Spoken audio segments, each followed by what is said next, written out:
Thanks for joining me from the desk of the Executive Director of Back Bay Mission. We are actually, and I'm not saying this just kind of blowing smoke for you, but this is probably my favorite location in Biloxi. This is a place where blues has its place, live music, fantastic new venue that's been here a year, right?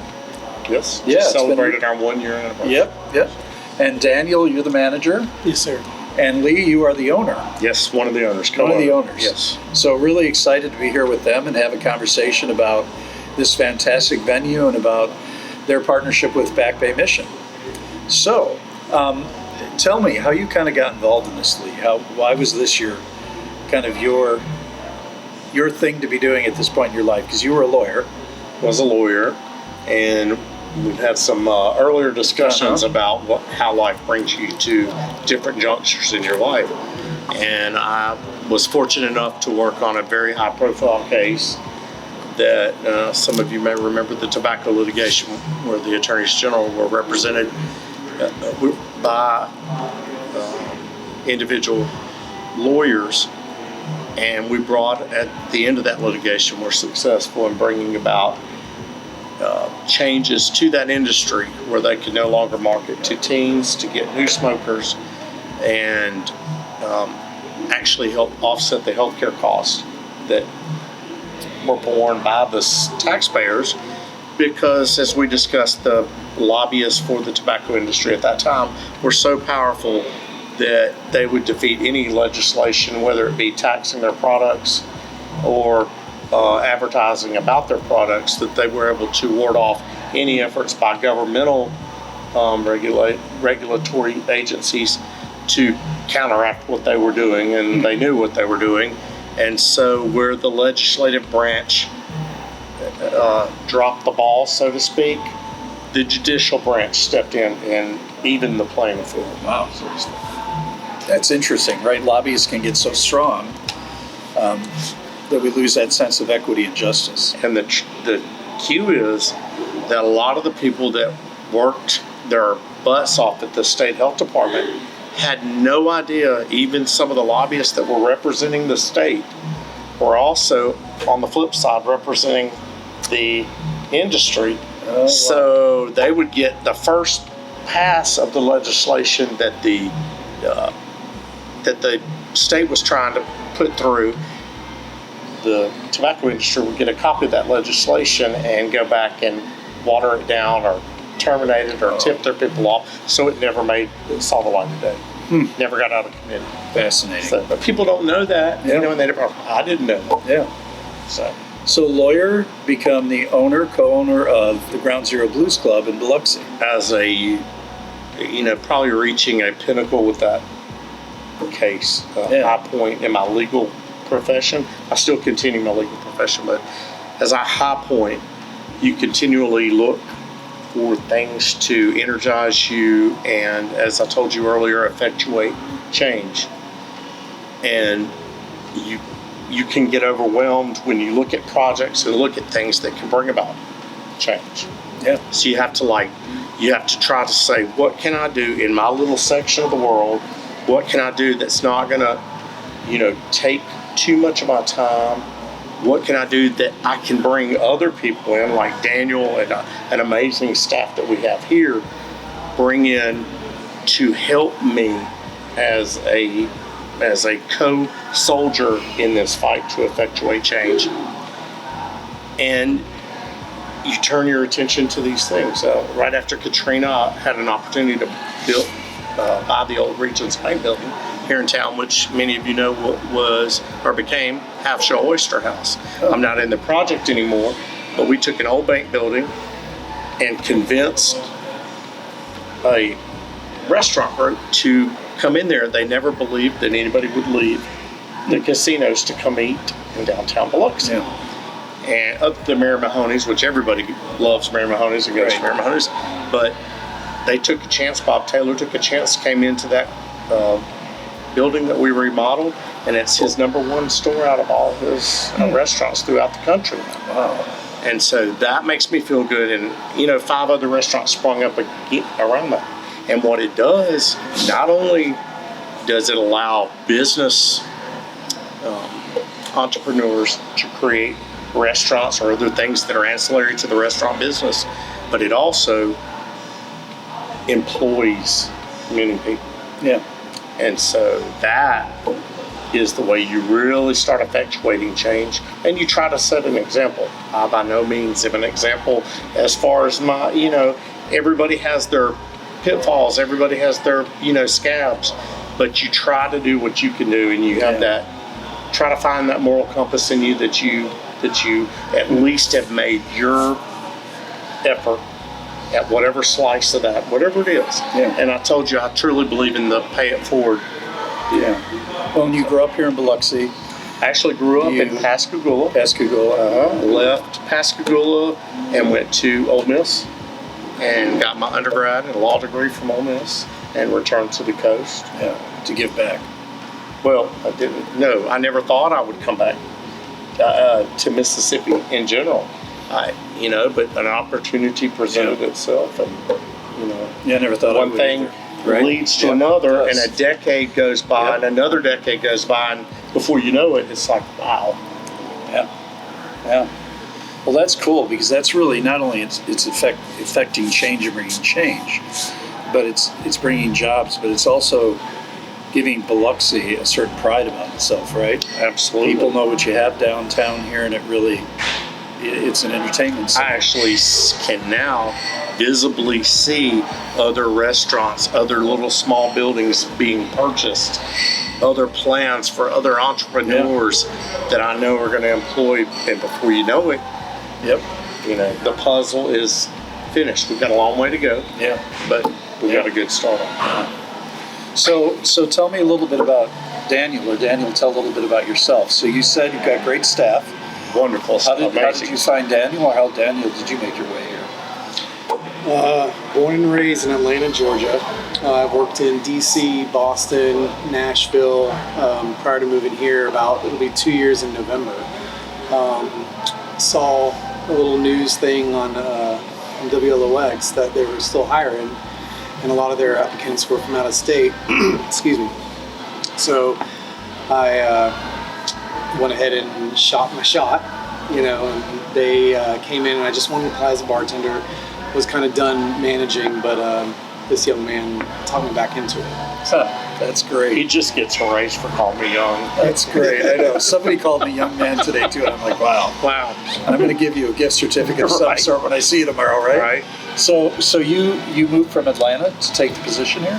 From Nashville. So, I was wanting a more laid-back lifestyle. Just wanted a slower paced way of life, and we found that you can only get that really on the Mississippi coast, and with the cost of living, and you don't see too much Southern hospitality anymore. I forgot how nice people were until I came back down here, and it was just felt like I was in a movie. So I know it does, doesn't it? It's awesome. I was up in Appleton, Wisconsin, speaking a few weekends ago, and I was walking the streets of Appleton saying hi to people, and people are looking at me like I'm an alien. Yeah. And I'm like, oh, I'm not in Mississippi anymore, right? Right. Not anything bad to Wisconsin folks, but it's just the Southern hospitality. Oh, yeah. And it's really alive and well here. DC doing the same thing, and it's like, man.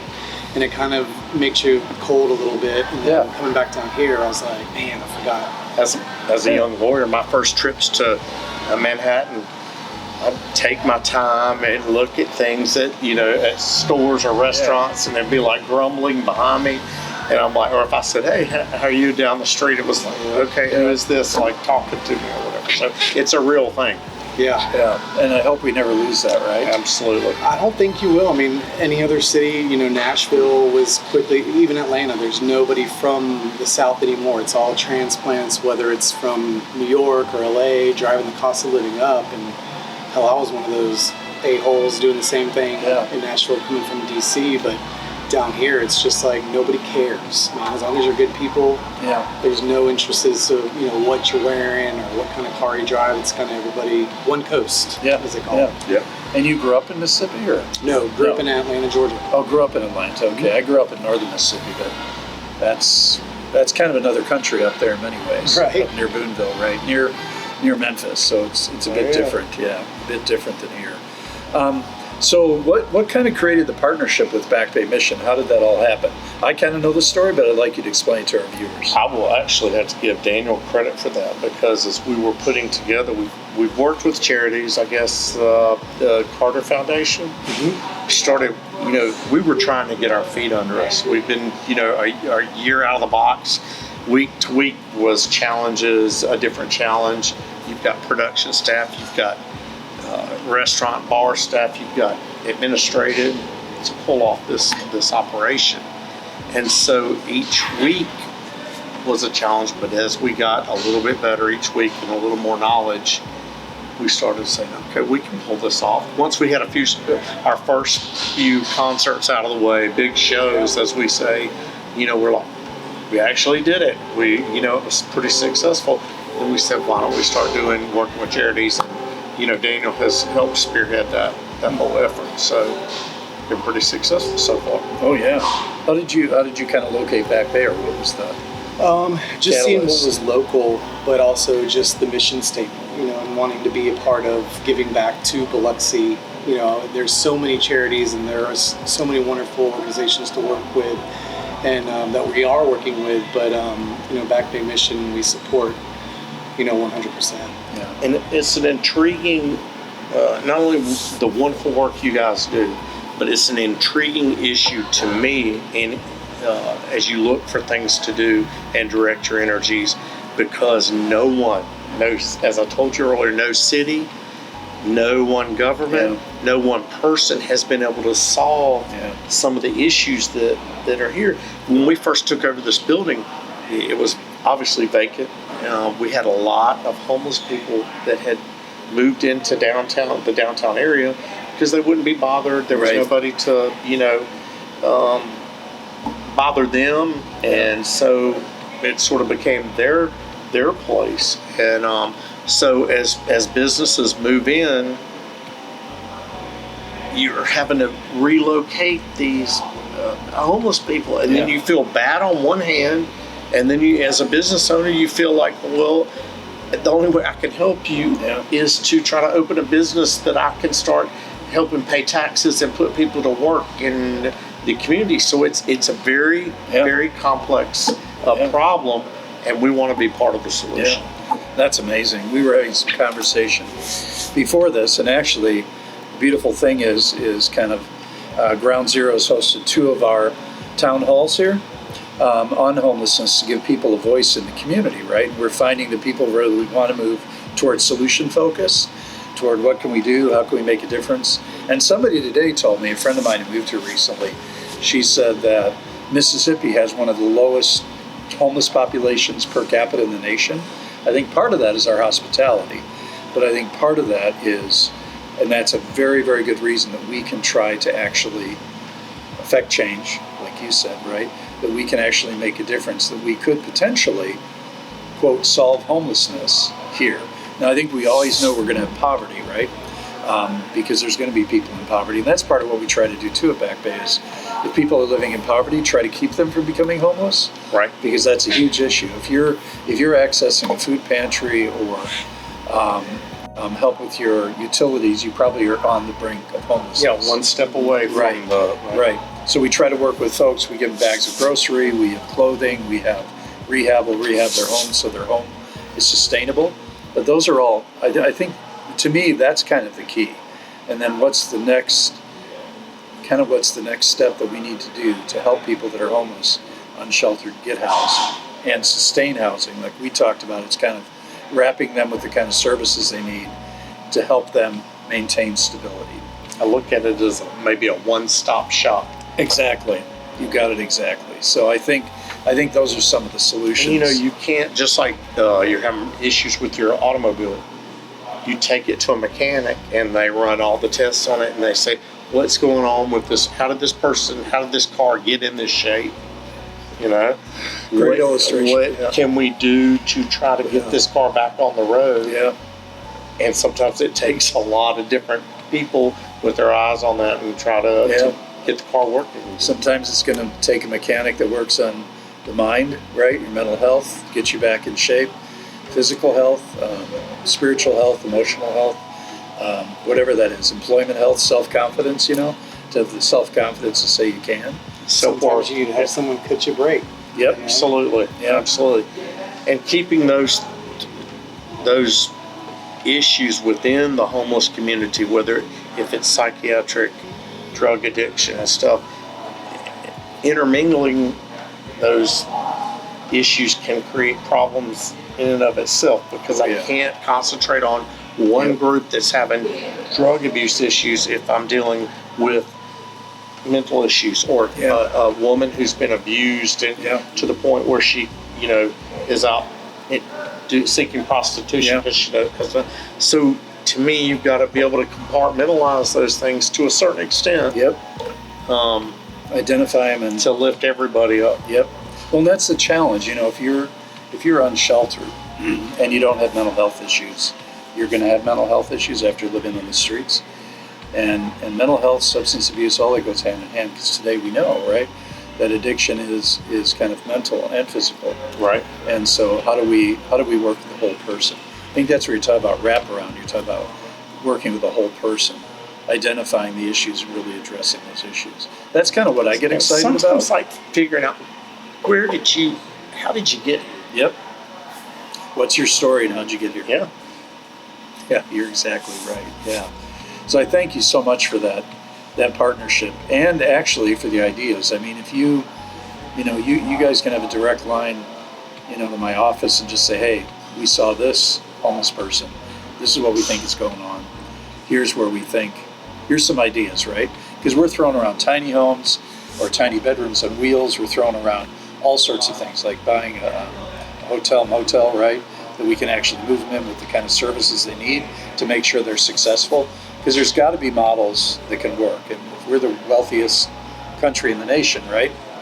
We should be able to make that happen. Should be able to. Sometimes, like, some cities are so large that their homeless population is so large that it seems overwhelming to try to get your arms around it. We may be in a unique position here on the coast. Agreed. As far as tinkering with models, different models, to see how they would work. We talked briefly about this before we started the show, and it may be a unique opportunity as opposed to trying to solve it for LA and New York or whatever. That maybe we start something here that turns into the role model for bigger cities. Well, we did have zero veterans. In other words, there's always some veterans that would be moving into homelessness, but zero veterans that were homeless. We were kind of at 0.0. I think it's changed a little bit, but I think we can get there with other populations too. It's just going to take time. And you're right. We have a smaller issue, smaller community, smaller number of homeless folks than maybe a place like when I moved here from Phoenix. Phoenix literally had an encampment of thousands of people around kind of their central homeless services, and it was really unmanageable.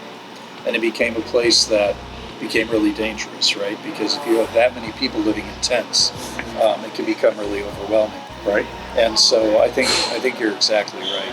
So what's next for you guys here at Ground Zero for the Blues Club?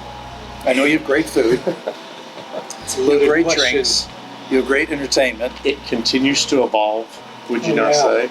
I mean, we're learning new things every single day. I mean, no one's ever going to have it perfect, and there's always ways to improve any show.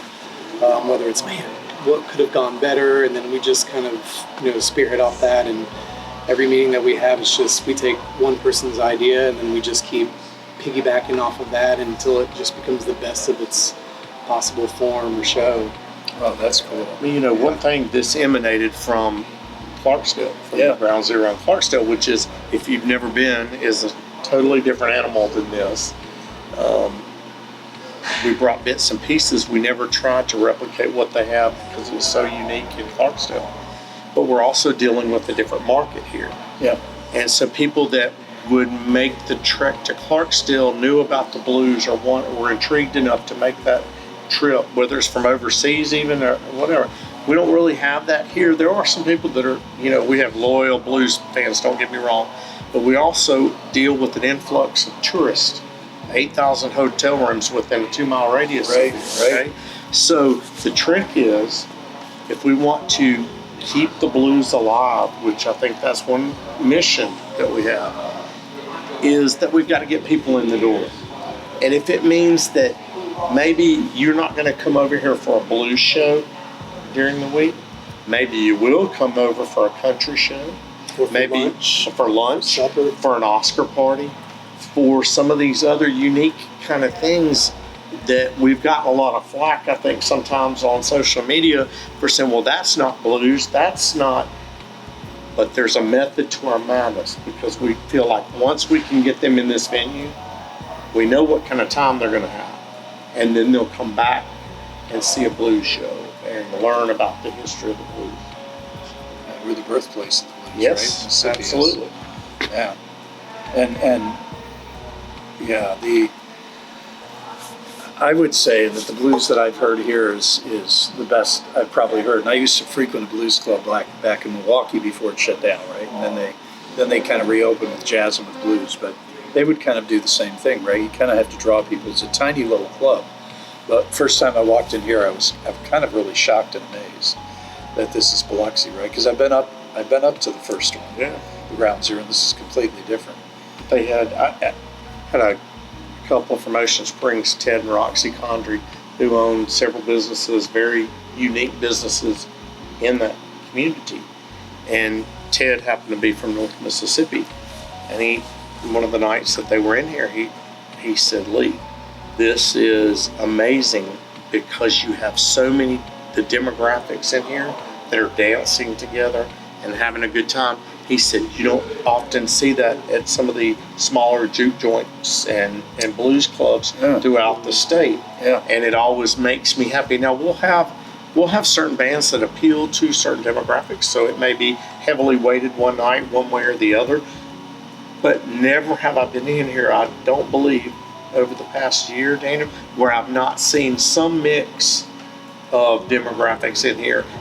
That goes for age, race, you name it, all having a good time together. So, and that makes me happy, because that you're creating a sense of community where race and old versus young ceases to be a barrier. Yeah, I noticed that on the Oscar night, actually. Which hands down, I told Lee was the best of anything I've been to. And I was telling Lee, I've lived in Chicago. It was a blast. It was a blast. It was. I lived in Minneapolis, It was which fun. has the Guthrie, which is premier, right? Phoenix, but that was the best entertainment I've ever experienced for a night.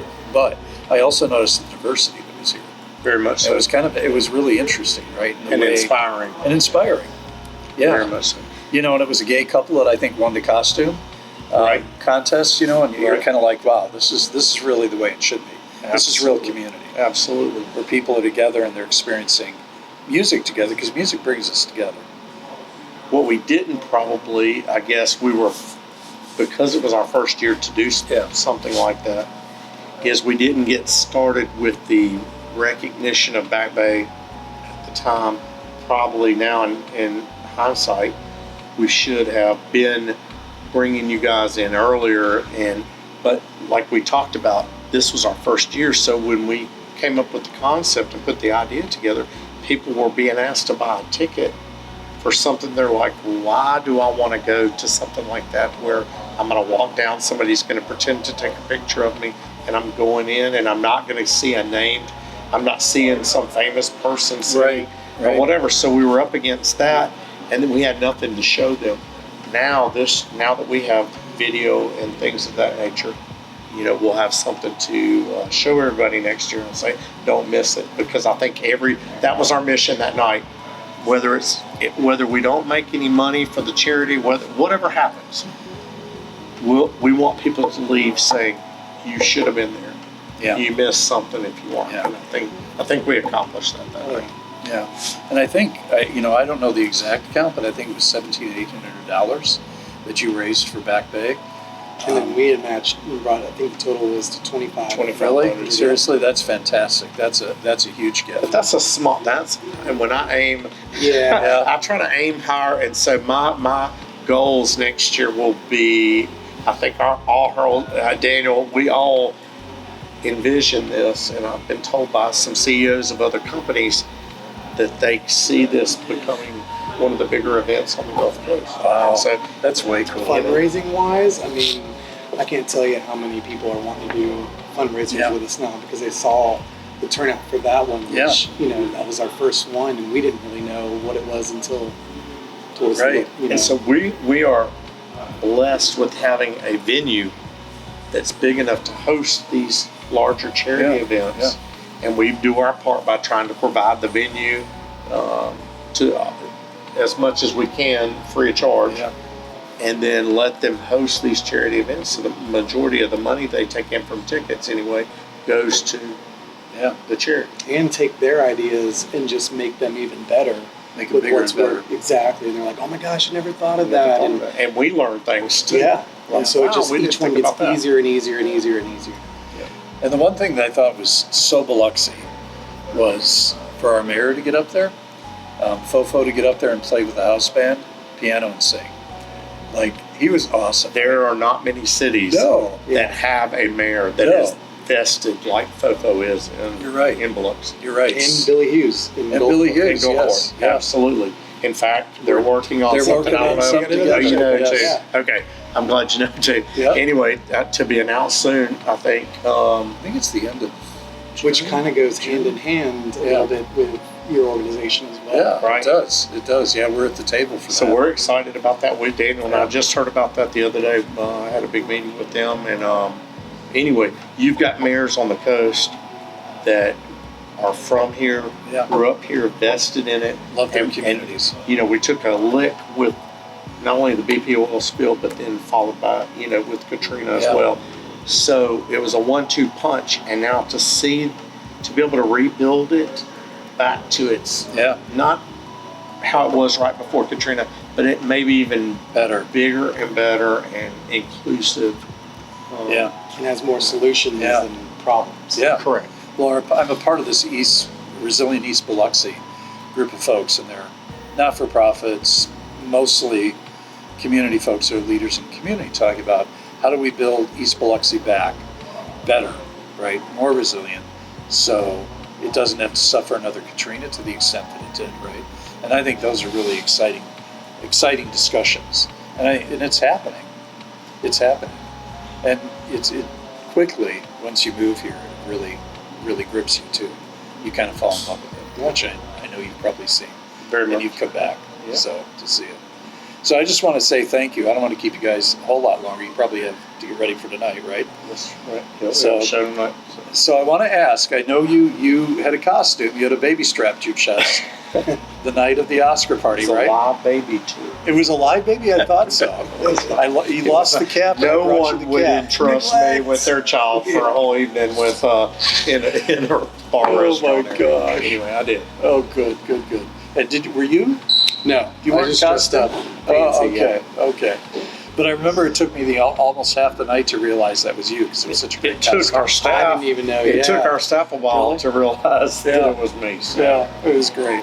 Yeah, nobody would trust me with the baby either for that long. And I tell you, people really, what shocked me is how much people got participation. in the spirit, It was awesome. whether they dressed up in Yeah. tux and evening gown or suits and nice dresses to character. I mean, Everybody was dressed up. so one way or the I'm other. expecting next year bigger and better things even. Oh yeah, yeah, So I'm definitely. everybody's going going to have to up their game. I know exactly. So thank you so much, and thank you for supporting Back Bay and being such great partners. Yeah, for sure. Yeah, in the work that we do, and part of it for the 100th anniversary is making good trouble. And I know you guys are supporting us through that. So thank you so very much, and thank you folks for watching. When you're here in Biloxi, this goes out to a lot of folks. When you're here in Biloxi, we tell everybody come here, right, to the Blues Club. Come to Ground Zero, eat, drink, dance, Have a good time. and have a good time. We got musicians on a mission coming up. That's too. right. We got that coming up. Yep. Yeah. Yep. So thank you so much for joining us. Have a good day.